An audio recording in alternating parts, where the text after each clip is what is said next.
my question has to be for Matthew about your transformation into Robert Evans, the accent, the tan, the style. How did you perfect your take on Robert Evans? Well, I mean, the tan, I started off trying to do it on my own. Yeah. And then I didn't have enough time, really. And so we did some spray tanning, and then we did various levels of makeup as well. And I think it worked out. But as far as that, I spent a lot of time. I mean, I was quite scared when I got given the job, so I spent quite a lot of time watching lots of documentaries and in lots of old interviews.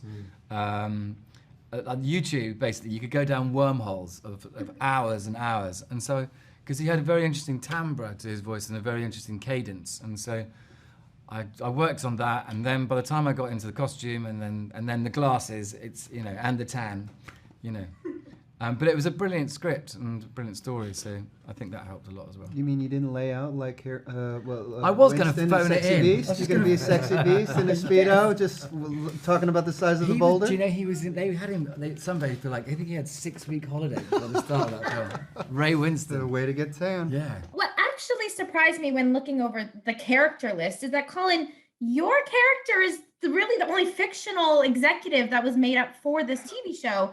Any real life players inspired/shape the Barry character?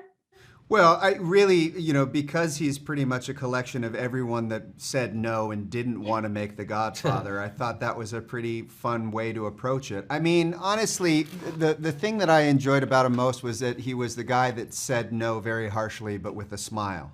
And if he wasn't smiling, then he was probably very, very angry and would let the other people know it. So I just enjoyed sort of being that character that would come into a room and put all the other characters on edge.